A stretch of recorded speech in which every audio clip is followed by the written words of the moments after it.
One of the best pieces of advice that I was given was from the mentor who has had the most influence on my business career.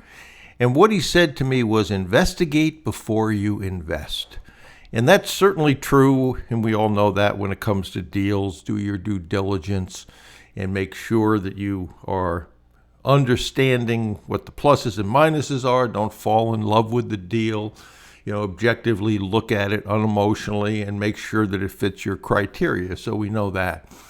But investigate before you invest can apply to other areas of what you're doing. For instance, when you look at your board of directors, and this is borne out in an email that I was sent within the last month, someone asked me to look at their board, and here is my website. And I don't answer emails, although I did answer this email, except for people who are in the VIP mastermind. But when I looked at his website, I noticed someone on his board that rang a bell, and it rang a bell with me for all the wrong reasons.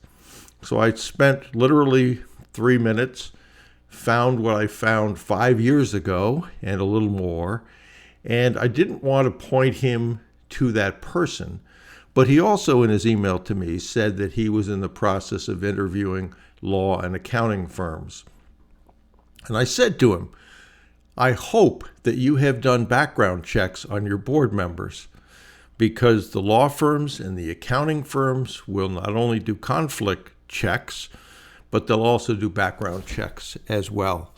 And if for some reason you got past that process with the law and accounting firms, and then you were in the middle of a deal, and if the seller had any brains, they would do their due diligence as well, and find that essentially one of the board members on your board is a crook, con man, whatever you want to call it, you will have spent a lot of time, you will be embarrassed, you will lose money, you will lose momentum. The other people on the board don't want to be associated with people like that and will wonder why you ever put someone like that and associated us with someone like that on your board.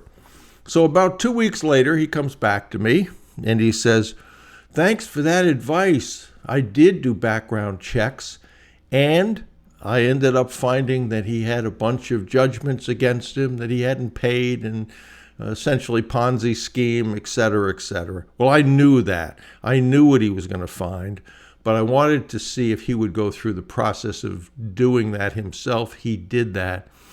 But he said to me numerous times he knows what he's doing. And I said, you don't know what you're doing.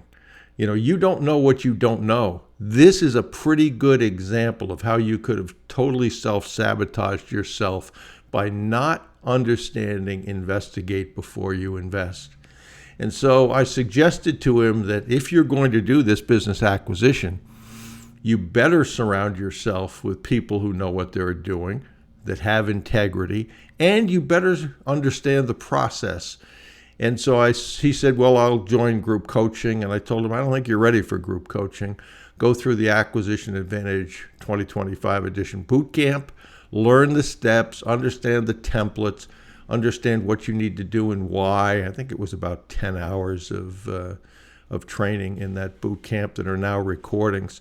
And to his credit, he did that. So if you are in a similar situation, if some of these things you hear and you go, oh, I never thought of that, you might not get the solution to everything, but you will get a lot of solutions that will save you a lot of time and a lot of money. So go over to brucewhipple.com, take a look at the courses that are there that might help you, and then specifically the Acquisition Advantage Bootcamp, which I think if you don't know the steps, that would be a great place to start. So good luck, keep pushing, and keep taking action.